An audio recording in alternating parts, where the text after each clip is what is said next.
Miss guide आज चाहिँ हामीले होइन मौरीको लागि चाहिँ क्यान्डी कसरी बनाउने भनेर चाहिँ तपाईँहरूलाई चाहिँ देखाउँदैछु है त। यो चाहिँ मैले अलरेडी 1 केजी चिनी चाहिँ पसलबाट किनेर ल्याएको छु र यसलाई चाहिँ हामीले चाहिँ ग्राइन्ड गर्नुपर्छ है त। ल मैले मिक्सरमा हालेँ।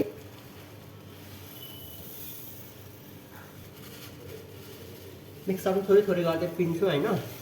एकैचोटि हाल्यो भने चाहिँ फेरि यो मिक्सर जल्छ कि। यसलाई म बिर्को लाउँछु, त्यसपछि यहाँनिर हालेर चाहिँ बिस्तारै बिस्तारै पिन्छु है त। अब चाहिँ यसलाई मैले निकालेँ होइन, यसलाई म खनाउँछु है। यस्तो दामी भइसकेको छैन पेस्ट बनाउनको लागि चाहिँ। यसलाई चाहिँ मैले टक्क हाल्ने होइन,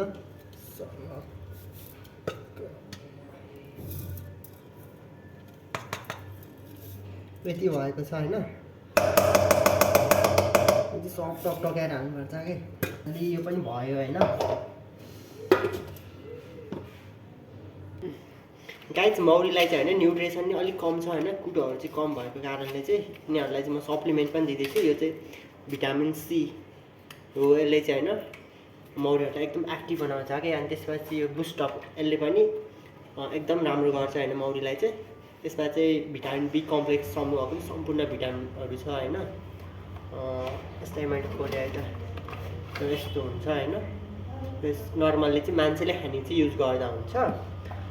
यो चाहिँ भिटामिन सी, यसलाई चाहिँ हामीले चाहिँ 2 ट्याब्लेट 500 mg को 2 ट्याब्लेट हालिदिन्छौँ किनकि 2टा घाँस छ नि त त्यो। अनि त्यसपछि तिनीहरूलाई हल्का रोग पनि देखेको हो कि जस्तो छ होइन हाउलवुडहरू, त्यही भएर चाहिँ एउटा ट्याब्लेट चाहिँ यो टेट्रासाइक्लिन भन्ने चाहिँ यो पनि राखिदिँदैछु है त यो। त्यसपछि यो भिटामिन सी भयो होइन।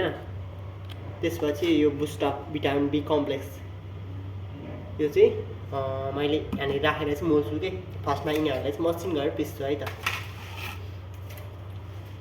जसको लागि चाहिँ मैले एउटा यस्तो खालको चाहिँ ढुङ्गा लिएको छु है। यसलाई चाहिँ म पिचाउँछु है त।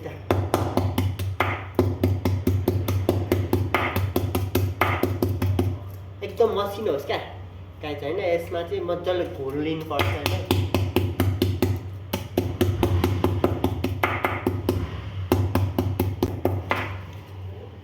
यो भिटामिन सी चाहिँ मैले यहाँनिर हाल्नु पनि सकेँ होइन कुटेर। यसरी चाहिँ हाल्ने टक्क होइन। जाडो छ नि त, जाडोमा यस्तो भिटामिन पेल्नु पऱ्यो नि होइन। टक्कै पनि भयो। अब टेट्रासाइक्लिन एउटा ट्याब्लेट है त गाइज, धेरै नै एउटा ट्याब्लेट भयो पुग्छ 500 mg को।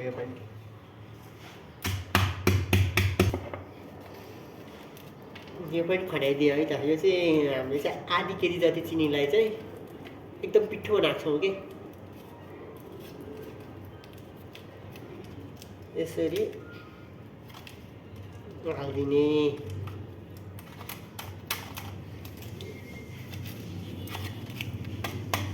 एकदम मजाले चाहिँ कुट्या छ होइन। ठिक छ, यो पनि भयो होइन। अब चाहिँ गाइज होइन यो यस्तो छ कि यो भिटामिनहरू होइन, भिटामिन सी र टेट्रासाइक्लिन हालेको होइन। त्यसलाई त मजाले घुम्छु म। यस्तो भइसकेको छ क्या, एकदम राम्रो लाग्छ। यो चाहिँ अलिक धेरै समयसम्म चाहिँ टिक्छ कि, त्यो भएर यो दिँदा चाहिँ बेस्ट भयो नि त। तर यो मह निकाल्नको लागि चाहिँ होइन नि गाइज, यसरी घोल्ने होइन। त्यसपछि चाहिँ भिटामिन बी कम्प्लेक्स चाहिँ 20 ml जति राखिदिने है त। 20 ml जति ढाक्क राखिदिन्छ है त। यो चाहिँ 10 ml को बिटको हो। ल चाहिँ यो 10 ml होइन, त्यो 6 राखिदिनुपर्छ कि बेस्ट हुन्छ नि त।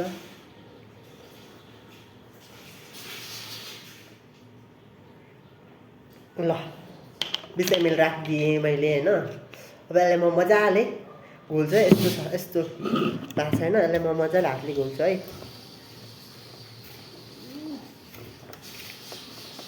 यसलाई चाहिँ सबलाई मिसाइदिनुपर्छ क्या मजाले होइन।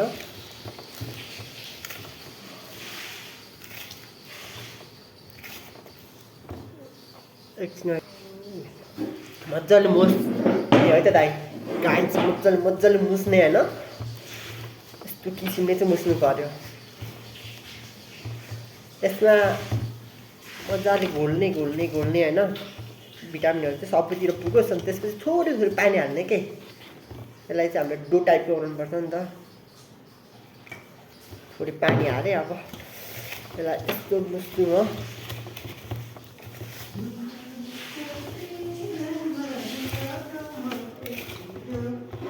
यस्तो गरेर मुस्ने होइन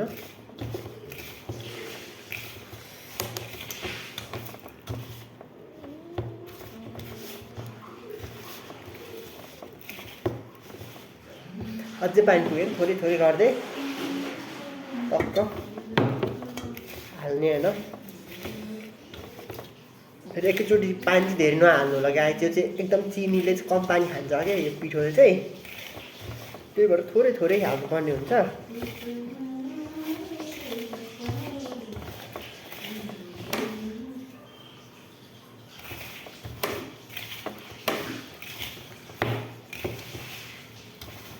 करिब मेरो चाहिँ हुन लागिसकेको छ होइन ठिक छ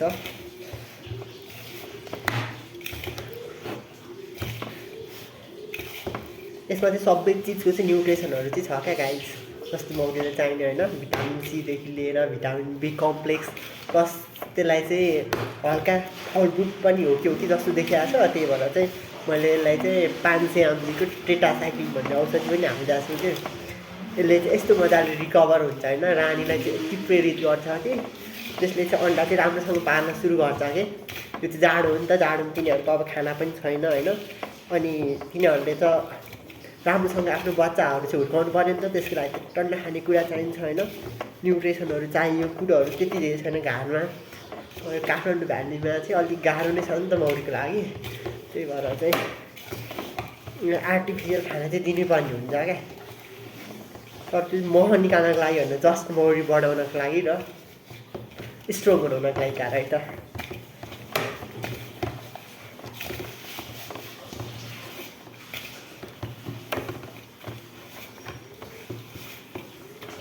तपाईँहरूले यतिकै चाहिँ बनाउनु पर्ने हुन्छ गाई छैन त्यो चाहिँ एकदम राम्रो भएको छ नि त होइन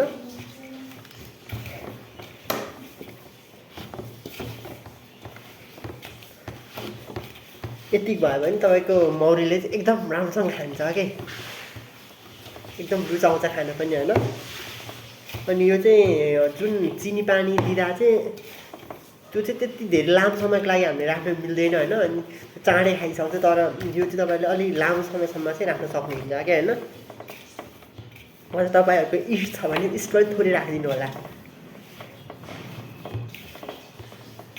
अनि भेनेगर हुन्छ नि भेनेगर थाहा छ नि तपाईँहरूलाई हो त्यो भेनेगर नि थोरै राख्नुपर्छ अब मैले अघि राख्न चाहिँ बिर्सेछु अब चाहिँ राख्छु है त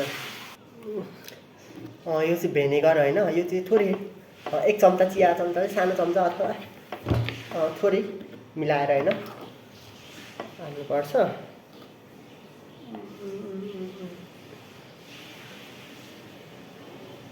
यति जति हालिदिँदा पुग्छ भेनेगर चाहिँ किन भन्दाखेरि चाहिँ यसले चाहिँ मौरीलाई डाइजेसन गर्न चाहिँ एकदम हेल्प गर्छ कि तपाईँहरूले यस्तै खालको ल्याउनु होला होइन भेनेगर चाहिँ ठिक छ अनि भेनेगर नै हालेर मजाले त्यसलाई म मोल्छु होइन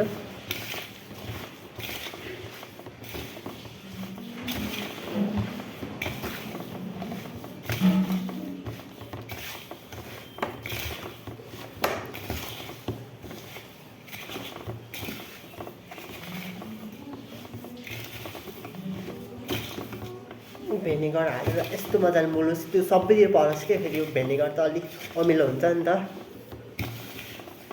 एनिवे केही छैन गुलियोमा अलिकति अमिलो त त्यो नेरी गायब हुन्छ नि त यसरी नटासिनु हुनुपर्छ है गाइज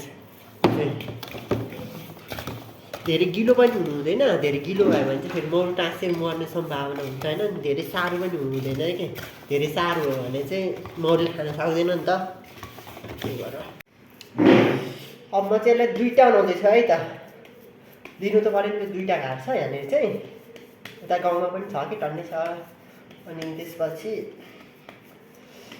यो चाहिँ त्यो डल्ला बनाएर यस्तो पोलिथिनमा ट्याक्क राखिदिउँ कि त्यो सफा हुनुपर्छ, फेरि गन्धहरू आउने चाहिँ हुनु हुँदैन होइन, नत्र म खाँदिनँ कि भाग्छ म। यो एउटा भयो।